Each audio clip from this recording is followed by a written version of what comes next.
All right, we got some news coming out of boxing, and that is the New York State Athletic Commission did not overturn the fight between Tank Davis and Lamont Roach from March 1st. Happened a little bit over a week ago now.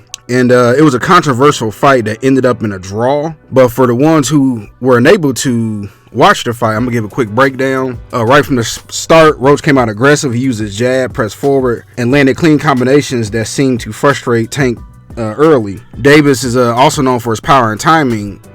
He stayed patient, picking his shots, especially with his signature left hand. But Tank was kind of slow at first, right? And then as the fight went on to the middle rounds, both fighters had their moments, but you seen that Lamont Roach wasn't backing down from Tank. Now Tank's usually even when he's the smaller fighter, people are kind of scared to go head up with him. However, Lamont Roach wasn't backing down at all, and he was having his moments. But as we all know, the controversial moment in the 9th round, everybody's still talking about. Gervonta took a knee, pointing to his eye, and claiming his hair was greased, that his hair was greased and he had got grease in it. And referee Steve Willis allowed the fight to recover, but did not call a knockdown. And that's the moment that everybody's talking about. So, of course, the fight ended up in the draw. We had one fight. One judge had it 115-113 for Tank Davis, and the other two scored at 114-114, making it a majority draw. Tank, of course, he retained his title, but a lot of fans, a lot of Tank Davis fans is making excuses, but majority of fighters and everybody else who weighed in on it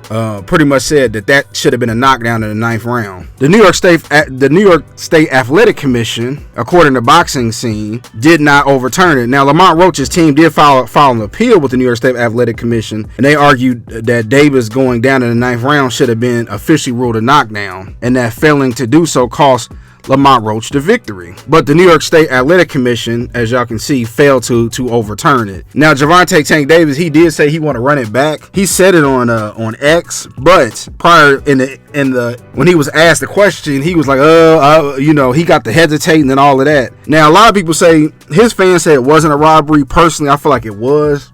And I wasn't surprised that the New York State Athletic Commission wasn't going to overturn it. I mean, unless Gervonta had loaded gloves or something like that, they more likely wasn't. And I get what some people are saying, because Gervonta is the champion.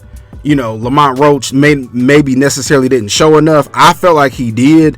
But even this, right, if you had the fight as a draw, when he took that knee, Steve Willis should have deducted 2 points automatically. Or it should have been a disqualification.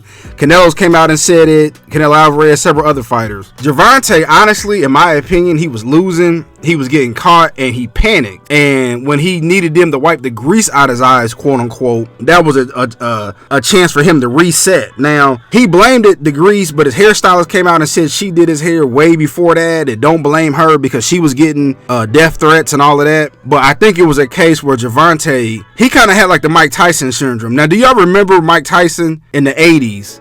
He had this image that nobody could beat him. The media hyped him up, and he was carefully picked certain fighters, even up to where he fought Michael Spinks, even though Michael Spinks was a smaller fighter than him and came off a 2-year layoff. But Mike Tyson had this undefeated image, and then what does he do? In 1990, he goes up against Buster Douglas, and he gets knocked out. And he was going to fight Holyfield. I still think Holyfield would have beat him the first time, but everybody gave Mike Tyson an excuse. And then Mike Tyson came back, after he got out of prison and everything. Him and Holyfield finally fight. And if you watch the press conference, Mike Tyson steps to Holyfield. Holyfield doesn't even flinch. And if you go watch the first fight, Holyfield takes it to Mike Tyson, which most people have never done, because Holyfield can see through Mike Tyson. And they sparred back in the day when they were both amateurs. But I feel like that's what Gervonta had with Lamont Roach. See, they kind of grew up together. So Gervonta's used to saying, I'm from the streets and this, that, and the third. But Lamont Roach, they from the same environment.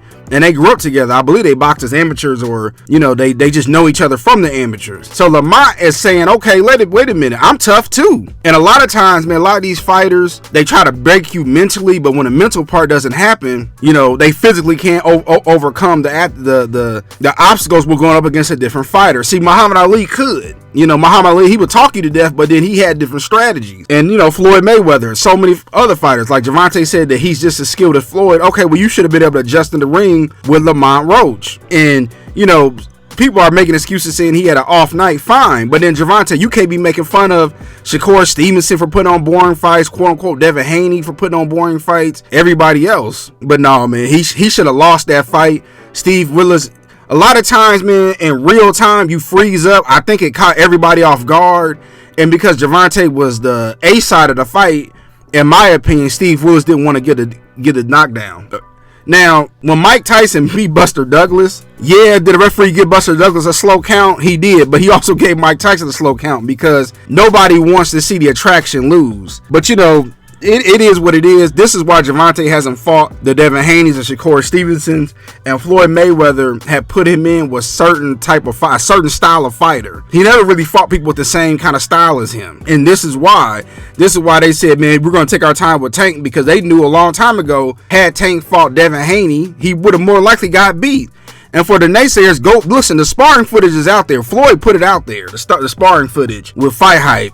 And Devin Haney was beating Gervonta. Now, did Gervonta have his moments? Sure, but you know, Gervonta, he talking to the crowd like he always do, and it's like, you know, he's going to have to step it up, honestly, you know. But yeah, he's going to have to run that back with Lamont Roach, and then we're tired of seeing you ducking and dodging, Gervonta, or your team, Leonard Ellaby, man. It's time for him to fight the best, man. The Shakur Stevensons, the Devin Haney's, the Teofimo Lopez's. But I'm not surprised by the them not overturning it. Lamont Roach said he's not surprised, and he's ready to run it back. But I just want to get my quick thoughts about it, and let me know, do y'all want more boxing videos?